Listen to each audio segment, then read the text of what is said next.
நான் ஒரு வீடியோ ஒன்று காட்டுறேன். என்ன அப்படின்னா, இந்த பில்லோ வந்து நிறைய இடத்துல கிடைக்கும். கடைகளில் கிடைக்கும். ஆன்லைனில் பர்ச்சேஸ் பண்ணிக்கலாம்.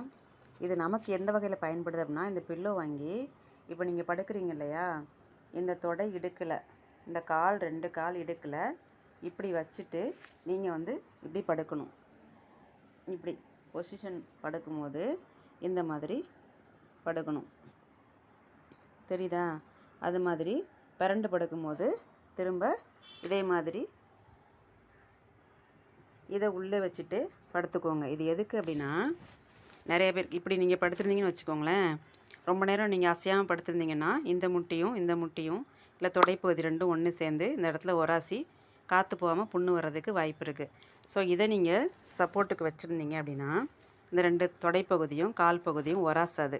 ஒன்று இது வந்து கொஞ்சம் பெருசாக இருந்துச்சுன்னா ஒன்றே கூட வச்சுக்கலாம். இங்கேருந்து சின்னதாக இருந்துச்சுன்னா 2 வாங்கிக்கோங்க. தொடைப்பகுதிக்கிட்ட ஒன்று, முட்டிக்கிட்ட ஒன்று, இந்த மாதிரி வச்சுக்கோங்க. ஏன்னா ஜென்ஸுக்கு வந்து கால் பெருசாக இருக்கும். லேடிஸ்னால எனக்கு ஒன்றே சரியாக இருக்குது. இது நீங்கள் பெருசாக இருந்துச்சுன்னா 1ம், சின்னதாக இருந்தால் 2 வாங்கிக்கோங்க. இன்னொன்று, இது மெயினான ரீசன் என்ன அப்படின்னா, நிறைய பேருக்கு வந்து இந்த விதைப்பை வந்து அழுத்தம் கொடுத்து வீங்கி இருக்கும் இல்லையா, நிறைய பேர் சொல்லுவாங்க என்கிட்ட. இது நம்ம தன்னுடன் பாதிக்கப்பட்டதுனால விதைப்பகுதி அழுத்துறது நமக்கு தெரியாது. இப்படி தூங்கும்போது நடுவில் எதுவும் வைக்காமல் படுத்துருந்தோன்னா பகுதி அழுத்தி வீக்கம் கொடுத்து பெருசாயிரும். நீங்கள் பயந்துருவீங்க. அது சரியாகிறதுக்கு ரொம்ப வாரங்கள் ஆகும். ஸோ இந்த மாதிரி நீங்கள் ஒரு பில்லோ வச்சு நீங்கள் படுத்தீங்க அப்படின்னா அந்த விதைப்பகுதி வந்து அழுத்தாமல்